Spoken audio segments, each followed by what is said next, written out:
I think a lot of folks, they are kind of waiting. They know they're not happy in whatever job they're doing. They've been thinking about this dream or that maybe they could start something, and they're waiting for the sign. Yeah. To take the jump. I think that was probably my sign. Hi there. This is your host, Vivian, and you're listening to Riding Tandem, a podcast that is all things business, entrepreneurship, and the secrets to operating a successful business while still having a life you love. Whether you're a business owner on the verge of taking that side hustle to the next level, or just curious about the world of entrepreneurship, join me as I go behind the scenes of my own business and the businesses of others, unpacking some of the most valuable lessons you can apply today. Let's dive in. Well, I'm really excited for today's episode and to welcome our guest, who is actually my business partner, Machaela Clark. And we are excited just to chat a little bit about how we got business started and why we work together, why we choose to do that. And who knows where else this conversation is going to go, but I'm really excited to have Machaela on with me today. Hello, I'm excited to be here. Yeah, it's going to be fun. So I thought I got to talk a little bit about how I started in business, which was like with my little sisters, taking advantage of them and renting out my toys, but then quickly went on, like my parents were both self-employed. So I worked in their businesses and they gave me opportunities to have a business as well. So it was kind of like my first step into it. But I was curious, we've talked a little bit, but I don't know if I know your first business. What was your first business? I had a few growing up. My neighbor and I sold those fabric wreaths where they're like little square patches of material. Mm-hmm. And you took like a little hook and stabbed them in. We sold those in the neighborhood, packed them up in the wagon. I think people probably felt sorry for us, and that's why they bought them. Like, A for effort. Here's $10. $10 for one of those wreaths? I think so. Wow. I should have to see if we could find some of our old stuff at my mom's house. You were hustling. That, and then we had a newspaper, mm-hmm. the Alta Daily. I think we sold that for 25 cents. I think our parents were the only subscribers to that one. Wait, so did you write and publish a newspaper, or you like... On the old computer, the old Mac computers that had the dot printers on the side where you rip the paper off? Yeah, print them on those. I didn't know you did that. Yeah. Did you know my younger sister and we had a newsletter? I think you've talked about that before. So we both created and published newsletters or newspapers when we were kids? Yeah. I didn't know that. 25 cents. We made up some of our stories, though. They weren't all real stories. I mean, we wrote some fiction. Yeah. But we did interview people. It was called Taxi Cab, and we distributed it nationally. We had a couple subscribers in a few other states, like AOL and the internet in general. We had access then, but we had a couple like pen pals through the internet, mm-hmm. and that was still, I guess, a safe thing to do. And so they subscribed.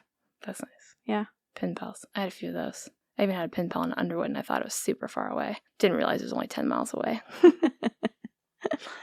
That's crazy. I didn't realize that we both published things. We used clip art in ours. Did you guys do anything? There was no clip art in that one.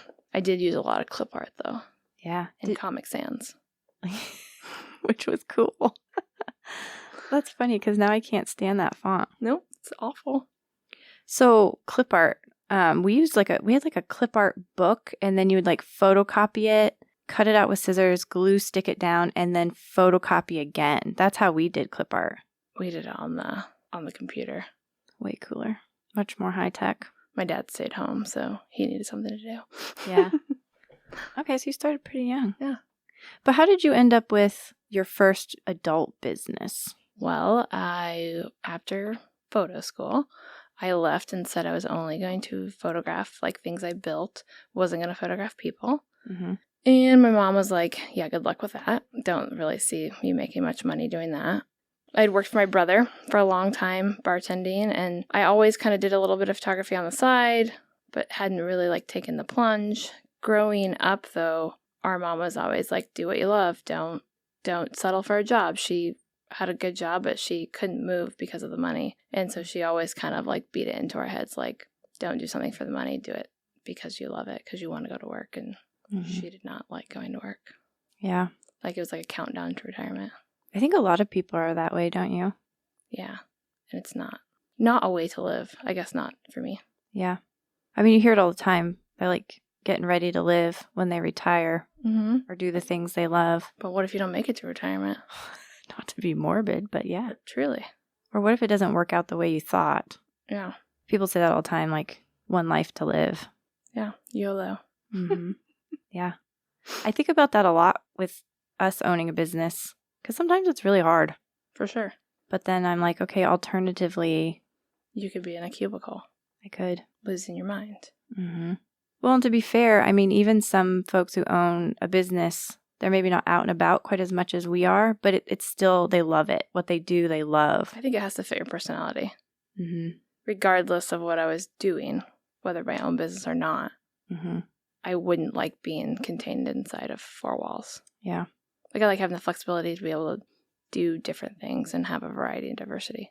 I think it's interesting that your mom encouraged you to do something you love because that can be hard. There's not always security. People don't always put doing something you love with security. And I feel like a lot of times our parents want us to have good, secure jobs, safe. So I think it's interesting your mom had a different perspective on that.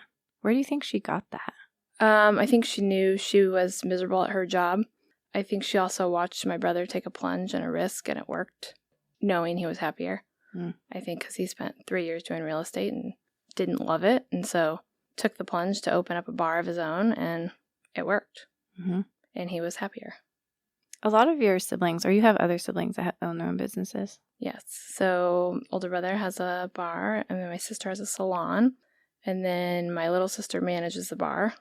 She was a social worker and got burnt out on that. And then my brother is a professor. Yeah. So he's the... I mean, professors, they kind of do their own thing. That's Ish. True. Yeah. With some restraints. Yeah. But he gets to do a lot of research, right? Yep. Yeah. He gets to travel and things like that. I think ultimately what made me take the plunge, back to kind of what we were saying, was I was helping some friends out and took what was supposed to be an 8-week, hey, help us out and come take this job at a nonprofit. Thought I can do it for 8 weeks, and you know what? That will give me enough time to prove on an income that I can buy a house. Perfect. It was a win-win. Well, the 8 weeks turned into quite a bit longer, and I was miserable, and wasn't part of the job was a good fit for me, like recruitment of. It was Girl Scouts. I guess that doesn't matter if I say that. Recruitment of going into schools and doing programming. Like that part I loved. I thought that part was great. But the other part of it was not a great fit for me. And so I would call my mom every day on the way to work and I'd complain. And I didn't realize how much I complained until it's like, Mom, I think I'm going to quit. She said, I really hope you do because I'm really sick of hearing you bitch. I was like, my mom is sick of me. I was like, what does that mean about my friends or anyone else I talk to on a daily basis? They must loathe when I call. That's interesting when someone else points it out. Yeah, especially your mom. Yeah. I should be able to call her and she doesn't get sick of me. Yeah. I think a lot of folks, they are kind of waiting. They know they're not happy in whatever job they're doing. They've been thinking about this dream or that maybe they could start something and they're waiting for the sign. Yeah. To take the jump. I think that was probably my sign. And I had she said, I was shooting weddings then and doing some other things. And I was like, I've calculated up. If I quit now, I have 3 months I can pay all my bills and do this and that. And I'd already purchased my house, so I got what I wanted out of that. So I was on my way. I think that's an interesting thing to talk about. Like, how do you make the decision to make the leap? And 2, it sounds like you did take into consideration where you set up for it versus just being like, yeah, I'm out and I'm just going to start this thing. I have been known to just say, okay, done. Or I'm going to move next week across the country. I have done that. So I didn't always think things through like that. A little impulsive. Back to what you said. I forgot. Yeah. Do you think, well, I guess I wonder a little bit, you had something set up. Do you think that helped you be successful? Having those in place?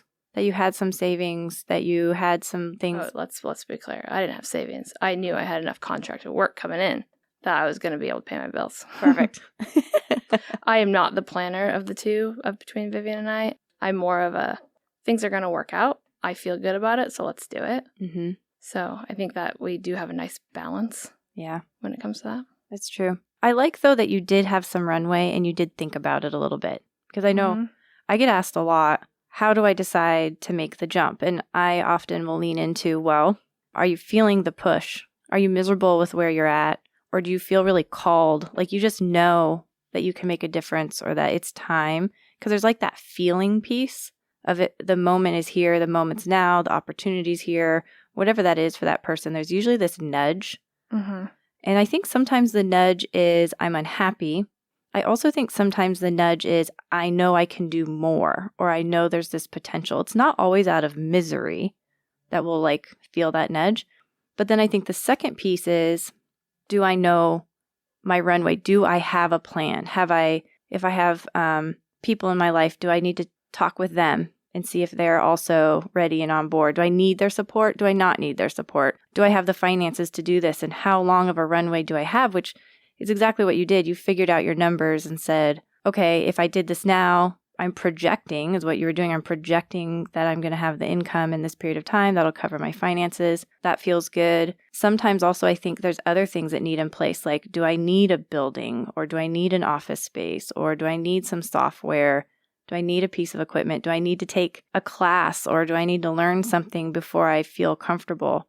So that's usually what I tell people is like, you've got to have the nudge, but don't ignore the nudge. Sometimes it's easy to ignore it, or it can feel scary. And then second, what are the plans you need to put in place? But sometimes I think you can get stuck in, I've got to have it all perfect. Yeah, it definitely wasn't perfect. And I do think all of that, it kind of was just perfect timing to where it was spring. I had lots of weddings on the books. I knew I'd book more. I had everything I needed to really go all into photography. Mm-hmm. What I really needed was probably more time to really focus on it and have my schedule open up to be able to do more of the photography. Yeah. That makes sense. Because, gosh, how many times do people end up straddling the two worlds? I'm going to keep my job and I'm going to side hustle this until it gets big enough that I can like take off with it. But there's always that pain moment of you can't juggle both and it's just messy. Mm-hmm. I think you lose more than you gain, really. Mm-hmm. That kind of happened with us, like when we first started working together. And then while we were working together, but unofficially, we were more just helping each other out with projects. And then I got offered a job at Bulu and decided to take it. And so I straddled two worlds for a year and a half. And it's true, like you can't give your best, to the side hustle. And so eventually you do have to make a decision, or sometimes a decision's made for you. But gosh, it felt so good to be able to jump all in. Yeah, that was a good day. I'd love to talk a little bit about just what happened after you made that decision. So you were set up, you had some jobs lined up. Did it work out well, or what happened? Yeah, it did. I dove in and had a bunch of weddings, and they just continued to come in, and I was able to really focus on that. I think one thing I really did struggle with was I was working at home and editing at home, so that was hard. I missed the social interaction of people in the office and things like that. I did every once in a while bartend, like once a week, it was nice because then it kept me in front of people too. I do think being in the service industry really helped build an audience, and for people it was an easy, oh, you're a photographer, oh, we're getting married, done. Or family photos, whatever it was. We talk about that a lot, actually. Making strategic connections and putting yourself in strategic situations. I remember you mentioned one time too, not that you went to the gym solely for the purpose of, like, you went because you wanted to work out, you loved the classes and everything, but you started realizing it was like putting you in the right sphere for what you did. Absolutely. It put me in front of the people I wanted to be in front of. And it wasn't on purpose. It was just started to happen. I started doing all their kids' senior pictures, and their kids were getting married and family pictures. So it worked out. Yeah. I think about that too. Looking backwards, how I put myself in, and then you start to recognize it. Like a huge piece of running a business is being self-aware and being aware of what's happening around you so you can like manufacture it again or not manufacture it again. Yeah. And using those, I told people for a long time, like, you don't advertise? And I was like, no, I have my sister who sees however many people a day. My brother sees X amount of people a day. I walk up and down the block, like on the 100 block, and people see us. So it's being visible and having people who I call them ambassadors. Yeah. You really were advertising. Yeah. just didn't really know I was. Yeah. It's funny how that happens. Yeah. Gosh, that comes up all the time, like the whole word of mouth thing. Like, I feel like when you start a business, there's like circles. I'm curious what you think. It's like your first ring is word of mouth because you're using your warm circle of people. But like every business hits a point where they've outgrown that.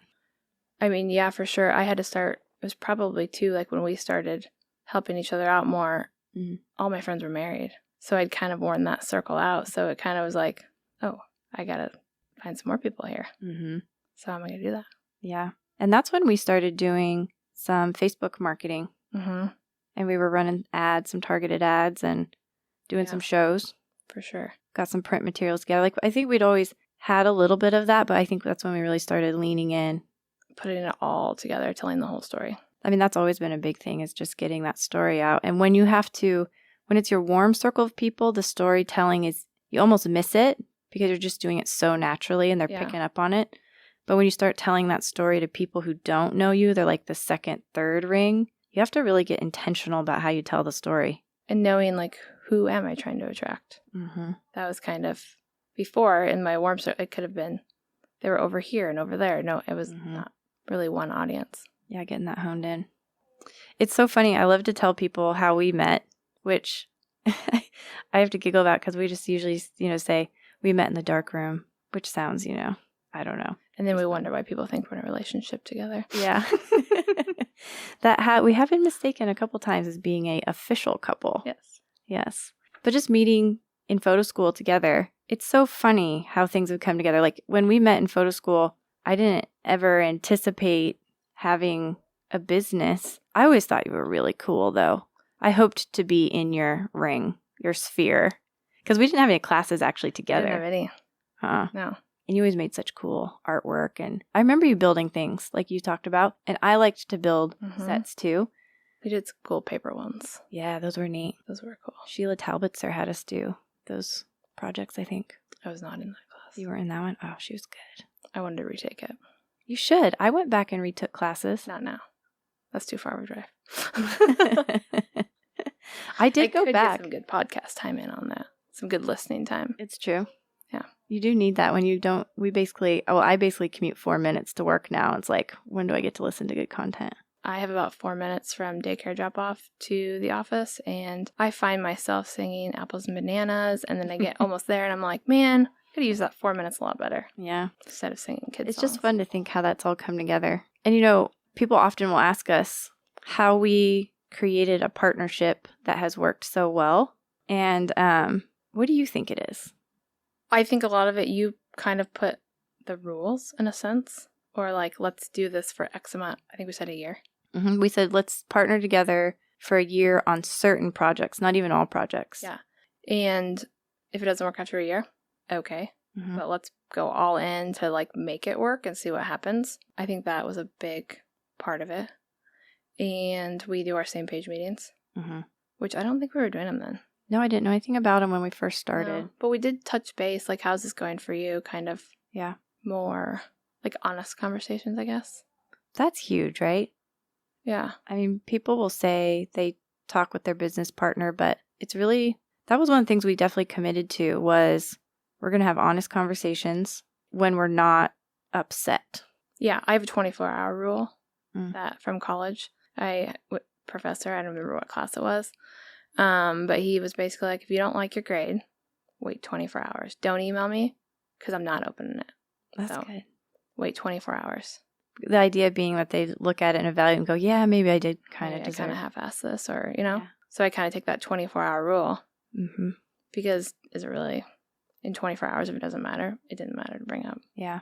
And in the moment, especially working with a partner, there's a lot of really personal things that come up. I mean, we're having to make decisions basically about each other's time, about each other's money to some degree. I mean, I don't with how you spend your money at home, but we have to make decisions together about finances, how the money's spent in the business, how much we're going to pay ourselves. Yeah. I remember that just being like, okay, we're going to have a conversation about how much money we're taking out of the business and how much is staying. Yeah, and so I thought it was funny when like when we hired a money coach and they were like kind of tiptoed, like, is it okay? We're like, yeah, it's fine. Yeah. It's kind of open book. Yeah, we talk about it. Mm-hmm. Which I think is so important. If you're going to have truly a business partner, there has to be a pretty deep sense of openness. Yeah, the transparency and trust that goes into it. Mm-hmm. That was one of my biggest fears with working together with you. I had just come out of a married relationship, also business partner. So I carried a lot of hurt and baggage out of that, honestly. And so when we were talking about partnering together, I was like, oh gosh. Part of me was like, no, I just want to do my own thing. Leave me alone. It's just easier. I don't want to go through the work. I knew it was going to be work and it was going to like stir up things. So I was kind of scared. I do think it is sometimes easier to just be like, oh yeah, it's easier. I can just do it my way. Mm-hmm. But I think we both realize we can go farther faster and get to where we wanted to be and do the things we want to do and have the impact that we want to have. Mm-hmm. So I think that's kind of both where we... Which I didn't even realize to what extent that was going to be when we first started. To me, I feel more and more grateful and more thrilled and excited the longer we work together because it's like a new layer of, oh my gosh, this is so much better together. When I look back, because when we first started, we were still doing a lot of photography, which to be clear, we don't do weddings at all anymore. We don't shoot families or anything like that really at all. Mm-hmm. So at the time, it was like, yeah, we're going to have great skills together. Like maybe I'll lean in on the lighting and you'll lean in on the posing and I'll lean in on the, on doing like the invoices and you'll lean in on connecting with the circles. And so it's like, yeah, we'll be better together in that regard. Fast forward, I think about it as like, sure, we lean in on each other's skills, but now it's like new levels are opening up of impact and frankly, growth for me. Oh, for sure. That's way more, it's just such a deeper level even than like you handle the posing, I'll handle the lights, Yeah, I had no idea. I knew that like we could like help people utilize the creative assets we were delivering. Like in that area, I felt like, yeah, we'll be a little bit more. Yeah. Maybe we'll tell them where to put these photos. Yeah. But now it is crazy to think like, oh yeah, like just how we unrolled the 16 personalities with our team and really utilized the podcast that we found and listened to it and like really dug deep into our own personalities, but then dug deep into those around us. And it really has shifted and modeled the way we've done things. And I think that's huge. Yeah. For the people listening and not familiar with 16 personalities, tell them what it is. It's Myers-Briggs. So take a personality test and then it like diagnoses you down to like everything and tells you exactly who you are on a few pieces of paper. But there's 16 personalities for teams and we kind of analyzed our team and our strengths and weaknesses. And I was really struggling because I was like, I never ask anybody what they do for a living. And my husband always does. And I'm just like, maybe I don't care. Well, come to find out, I really don't care what you do. I care more about like what you care about and what you dream about and what you're passionate about. So it was very like permission giving for me to not ask you what you do for a living. Yeah. So now we know. Yeah. If you run into Machaela, she's not going to ask what you do for a living because she cares about the deeper stuff. Yes. Yeah. So, and that has really played out valuable in our company over and over again. So we did that as a team. We had everybody on our team at the time take it top to bottom. I think we've even asked some vendors to take it. We have clients take it a lot of times now because we've just found that it like allows us to interact even better. I really like the infographic that we have. So we have an infographic that has both of our personalities on it and like what we're good at, what's hard for us, what you can expect, and why we need reminders on certain things. If you were to tell people who are thinking about starting a business or who have a small business why they should take the 16 personalities, what do you think of? What comes to mind to you for that? It makes things easier. And not only it's permission giving, you become more self-aware, you're more aware of those around you. And beyond just taking the 20-minute or however long it takes quiz, test, assessment, that's what it is. Like diving into a podcast to unpack it and to really be like, oh, yeah, that makes sense. Like that's why things are the way they are. And we listened to a podcast that was designed specifically For 16 or personalities. 16 personalities in the workplace, Yep. right? Mm-hmm. And so it would unpack what each personality was, but then it would also tell you how that personality may interact with another personality, which I thought that was really valuable to think about. Because I heard somebody say once, and I'm not going to remember who or where, so I'm just going to commandeer this, but it's one thing to know yourself, which I'm huge about. I think you are too. You've got to know yourself to be a business owner. You have to.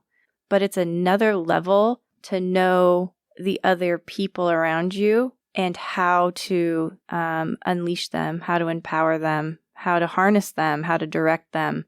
That's like next level stuff. Yeah, like leaning into what they're good at and being able to recognize that, I think has helped a lot. It's helped a lot with clients. I think that's huge. When I took mine, I have to laugh a little bit. So I came out as an architect with that one because there's, little illustrative words they'll use for each one. I came out as an architect. I was like, cool. That's awesome. I'm like, I jive with that. And I'm reading through it. And I was like you said, the permission giving, I kind of went the other direction. I was like, whoa, that sounds like a really strong personality. And so it's been helpful to me to realize that even though it is a pretty strong personality that could come across in some less than ideal ways, I was like, dang it. I'm like, Machaela has like this cool personality. It's so fun and everything. And mine's a little more difficult. I texted you and I'm like, I'm sorry. Is this how I act? I'm reading my profile and I sound like a real jerk to work with. Yeah. I was like, no, you're not. But I think that's a big piece too. Like we can take these assessments, but I know a reason why a lot of people don't want to is because they feel like it puts them in a box. And they're like, the box isn't fair, or that doesn't really describe me, or don't label me, But I like it because I like to see how we can have a natural inclination one way, but it doesn't mean that we can't grow. But we just grow better when we know where we're starting from. Yeah, and I think it like lean in on where you need to, like where you're really strong, but then work on the areas that make sense to work on, like calendars. Calendars are something that's really hard for me, and it's not a natural thing. We've had clients before say, oh my gosh, you're so organized. And I'm like, Vivian's organized. I'm just faking it over here. But I'm trained. Yeah. That's what I like to say. Same. I often say I'm a well-trained, at whatever it is. Yeah. It might not be natural, but if we can't be flexible, our businesses won't survive. We've got to be able to be flexible. Yeah. And do lots of different things. Be able to flex to the moment, to the person, to the personality. And I don't look at that as like being fake. It's how do I help make this situation better by not getting in the way? Think about that a lot for sure. That's interesting too, about being organized stuff. When we first started working together, there were some frustrations. Oh, yeah. What were some of your frustrations when we first started working together? This is one we've talked about a lot, where you would ask me like, hey, can I get XYZ from you? And I'd be like, yep, okay. Which I thought she wanted it, or you wanted it right then and there. So we kind of talked about it. We're like, okay, you can tell me I need it by Tuesday, or this is priority right now. Yeah. Or, you prioritize it between these things whenever you get to it. So that has helped. I would be texting things at so I get up super early and don't have children. So that early morning, my brain's firing on our business. Yeah. Like literally when I get out of bed, sometimes I'm still like half asleep and I'm thinking about new ideas or how a process or a way we could do something. And so I'll just start firing off these text messages to you, quite honestly, 5 a.m. You're trying to get up, go through your process of the day. On top of you have kiddos to get ready and out the door. Here I am firing all these things. It looks like I'm like act on this immediately because I get excited. Yeah. And I'm just, in my mind, I was like, no, I'm just excited and I want to share these things with you. And I was frustrated as the second half of the story because you wouldn't respond. And I was like, oh, she doesn't care. I'm literally in my head going, she doesn't care. She doesn't care about our business. This isn't a priority for her. Yeah. You're in your head over there going, oh my gosh, she wants me to drop everything and execute this thing right now. Yeah. It's like I wanted to respond, but at the same time, I'm like, I got to get out the door. Yeah. I got to get these kids on the bus and to school and 3 drop-offs. And yeah. And we discovered that through our same page meeting. I remember that. Yeah. To where it's like, that's when I think we switched to Telegram. We'd keep everything in the work-related in Telegram messaging, and then everything else personal and regular messages. I would say that is a tip I would give to anybody is if you use a messaging service for yourself, your team, your vendors, make it separate from your personal messaging preference. I think that's been huge. Mm-hmm. So we use text messaging for personal things because we have personal conversations. And we have personal conversations with a lot of our team and vendors as well. And then we use Telegram messaging app just for business things. Makes it way easier to search for stuff too. Yeah, that's nice. Because our text thread usually takes up a lot of gigs on my phone. And it's so terrible to search through. The Apple text messaging is like you can't search through that. It's easier on the desktop to search it. Is it really? Mm-hmm. You can hit next. Oh, nice. Pretty sweet. Discover new stuff here. Yeah, that has worked out. And I've been in some where they use Slack, or you just find what works for you. I like Telegram, though, because it's got all the features. And it's just like texting, really. It really is. And they don't make you pay for saving messages and things like that. And you can schedule messages. Oh my gosh, that's life-saving. Huge. Because now, this is what I do now. One, I make sure. They all roll in at 9. Yeah, they all roll at 9 a.m. I make sure to say, this is just an idea. Or, hey, when you read this, you're going to go down a rabbit hole. Yeah. Or I'll say, hey, this is time sensitive within the next 24 hours. Yeah. And that, I have no problem doing that. Like, that was great feedback that you gave.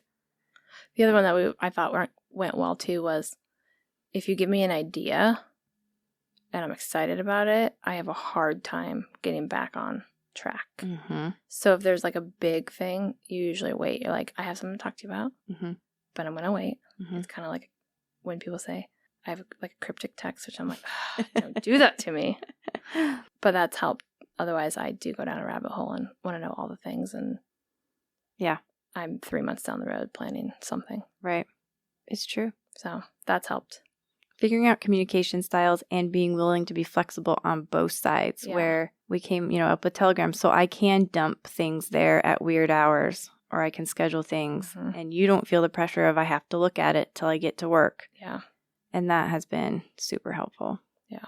It's also, you've been helpful too to say like priority wise and doing some different things to help me unpack some of that stuff. Yeah. Has been helpful. Oh, it's so good to have somebody to bounce that with. I mean, the same back to you. I would say if you are a solo business owner and you're not looking to have a partner, still find at least one or a couple of people that you can trust to help you prioritize your day or prioritize your projects. Or bounce ideas off of, or just be Whether that's a paid coach or mentor, which I think paying for coaches and mentors is a great idea. We've done that a couple times. The accountability piece helps too. Huge. So. Yeah, for sure. And with coaches and mentors, it doesn't mean you have to have that person for life. It might just be for a period of time. Yeah. We've done that before. Super valuable. Worth the money. If you were to have a coach or mentor right now, what kind of coach or mentor would you want or choose? I'd have to think about that. We've talked about this a little bit. I'd like a speech coach to help with speaking engagements and things like that. I think that'd be really fun. Yeah, like an impromptu group. I know this impromptu group.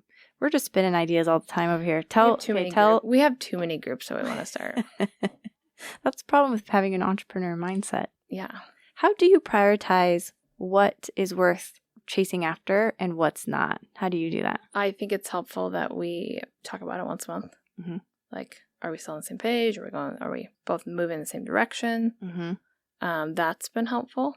I also, if I'm like, would I want to leave my house in the evening or on a Saturday afternoon to go do XYZ? Would I be like, yeah, I'd get a babysitter for that. Or, yeah, I would miss a volleyball game for that. That's kind of sometimes my meter of, should we do this? Well, because we talked at one point about starting a coffee shop. That was my meter. That's when I was like, I wouldn't want to leave for that. Yeah. And we were kind of diving all in because that's what our personalities do. Yeah, we were looking at spaces. And I think a lot of business owners have that mentality where they're like off to the next shiny thing, or they have a great idea, or it's hard not to see the potential and the dollar signs, and the possibility is truly there. And you could do it. That was the thing for us. We're like, we know we could do this. There was a need. There was totally a need. We'd done some validation. People were supportive. We were excited. We like it. Wanted some pour over dark coffee that tasted good. Yeah. Yeah. And we had a friend who was excited as well. And so all those things start to line up, and it's not a bad thing to do. But I know we have found a couple times you can get spread out, and then your other business endeavors are suffering because you're bouncing from one idea to another. I just felt that would be we'd be spread a little too thin. I do think it's a good reminder too. We do remind each other, like, okay, we can't conquer this right now. So let's put it on the someday. Yeah. So just let's table it. Passion project. Yeah. When we retire, we can start these new jobs. There we go. And all these clubs. It'll be great. I remember you saying one time to me, which was eye-opening for me, where you said, I feel like you keep bouncing from one idea to the next. And I was like, oh, yeah, I'm wired that way. And you are too. Yeah. And so it was interesting. And it was eye-opening for me to say, hey, I'm just playing with an idea, but I'm not suggesting we make a drastic change. Yeah. Yeah. Because then I'd be like, we're redoing a business plan here. Yeah. We're moving in a total different direction. Right. And that happens a lot. Don't you think that happens a lot with a business owner and their team, where their team might feel like, wait, I thought we were headed over here, and the business owner appears to have moved on, or like they're taking on a new project that doesn't align, and there's just like this lack of communication. Big disconnect. Yeah. How do you think people could get past that? I mean, I think a lot of it's communication, of saying, sometimes it's okay for a business owner to move on to something else because they have the team in place, and maybe it's just communicating with them, giving them permission and saying, hey, you guys have got this.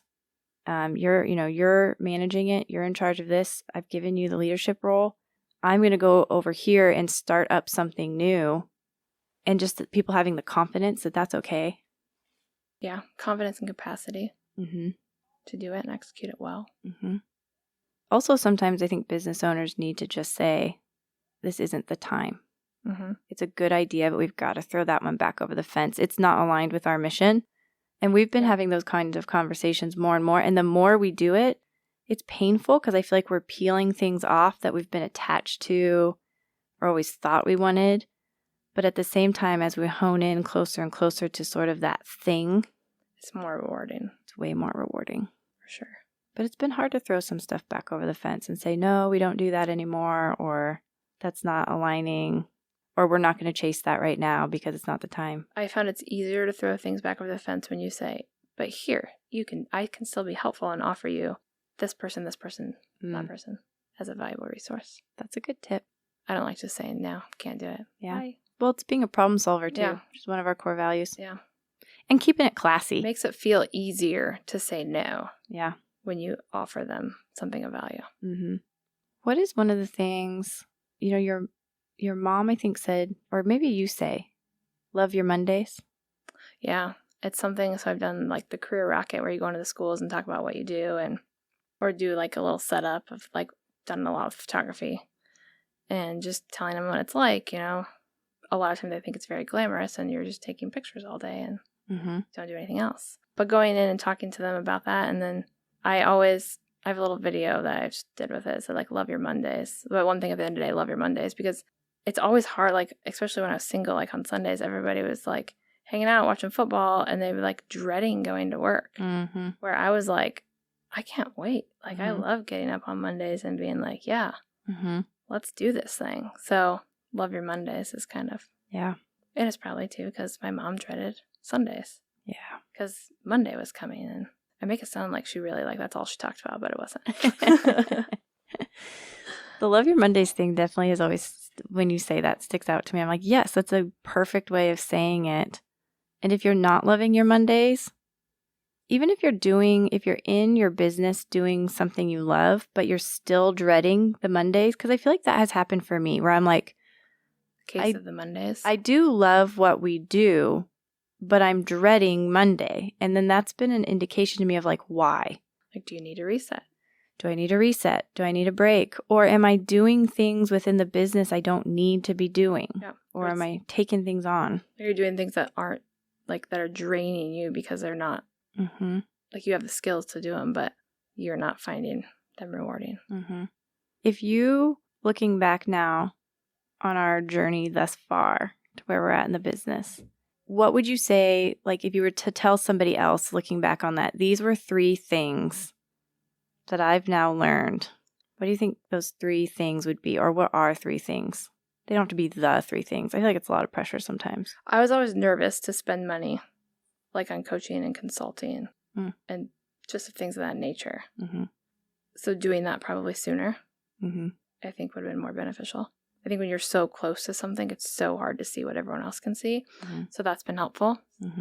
I know one I would say, as you're thinking about those, design your work week hours to work for you from the beginning. If you want to take Fridays off, just start with your Fridays off. If you want to work mostly at night and have your mornings, then work mostly at night. Like start designing the schedule. It might not be 100% where you want that schedule to be when you're first starting, but as quickly as possible, start working towards the schedule you want because it's very possible. Yeah, and it can be attainable way faster than what you think. I mean, when you run a business, you're kind of out of the norm anyway, so then why do you force yourself into this norm schedule if that's not what you want? Yeah, probably the schedule, make it work for you. I mean, that was something we found ourselves working around everyone else's schedule, and a good friend said, a client's emergency is not their lack of preparation is not my emergency. So that's kind of something that's stuck to like piggybacking off of what you said, like that's a good one. Like make it work for you and what you need. And it might not be all the time. It might just be this season or this quarter. I know when I was working my full-time job, my sister obviously owned a salon, my mom was retired, and my sister could kind of make her own schedule. They're always like going to lunch, doing fun things. I'm like, I want to do that. I want to go to lunch with them. So just being able to do little things like that. And we found that, like, people joke about it all the time. And I'm like, it's actually really sad. And I've lived it where they're like, I left my full-time job to work a like full-time and a half job. I left my 40-hour work week to go work a 90-hour work week. Yeah. And, sometimes you're like, yeah, but it's not working because I love it. But that's not always true. Like I've been in seasons and owning a business where I'm working 60, 70, 80 hours and I'm not loving it. And realizing that I did that to myself by thinking that I had to do it or not designing it the way I wanted, and giving yourself permission to back that up and design the life you want. Yeah. You design the business. Like a scarcity model to where you're not. Like as soon as you can get out of that mode, I feel like then doors open. 100%. So yeah, it is crazy. Because we decided to take our Fridays off. When we were super jam-packed busy. We were super busy. We were losing our minds. I was failing a first aid class online. Yeah. You're like multitasking. You were taking I was doing a presentation, making a presentation for something and taking a first aid class. Like at the same time. And I was failing. I was like a straight A student. I couldn't pass the first aid class. Yeah, and I remember it was like I texted you or called or I don't remember, and I was like, this is silly. I might have used stronger words than that. You said, this is dumb. Yeah, this is dumb. We don't work on Fridays anymore. Yeah. Starting this week. And it worked. That was what we said, not this week. Yeah. That was what we said a while ago. Yeah, a while ago. We've been doing that for a while now. And it worked out. I don't like it, though, that lots of doctors and appointment-driven things, they all take Fridays off, too. Oh. I found. Like, yeah, they don't work Fridays. I'm like, dang it, either do I. Maybe we need to make it Tuesdays. One of the other ones that sticks out to me is know your numbers. Like, how many people go into business and they're like, oh, yeah, like I kind of got it in my head. And that's one of my big things is like, yes, that's great. And I totally get riding on your gut for a while. And there's an element to that. But as soon as possible, like get your numbers down, know your numbers, know what you need, because it just opens up the door to everything. I ran from numbers for a long time. I do like them now, but that's because of you. You laid it out in a format. You're like, here, this is what we need. We need 8 of these, 10 of these. I'm like, oh, this is kind of fun. And now I can make Excel spreadsheets do things. Yeah. Don't have to use my calculator. So that has been, I probably wouldn't have arrived there. I might have been kind of just riding waves, being like, this will work. That's another good, like, business partner thing where I love how you've helped me grow in areas personally and professionally that is just so rich and has made, gosh, there's so many times I've thought I never would have done that without Machaela. I just don't know that I would have stepped out. I don't know if I would have, done the step, you push me to try something or to be okay with something, or to get better at something that just makes me better. And then I love that because then I feel like I make the business better because of that. And it's just really fun. Yeah, I do enjoy that. I feel like we're a good balance between two very different personalities, but two similar personalities, which is kind of... And sometimes that can be the fear, though. I think, what would you say to somebody who's looking for a business partner? What would we tell them? That's kind of a hard one. I feel like that would, I guess people look for partners. So, it's not really, I'm like, whoa, that's weird. Looking for a business partner. A lot of people do, though. They look for a business partner. They don't want to do it alone. Or they know they're missing aspects. I think I would say... Go figure out yourself.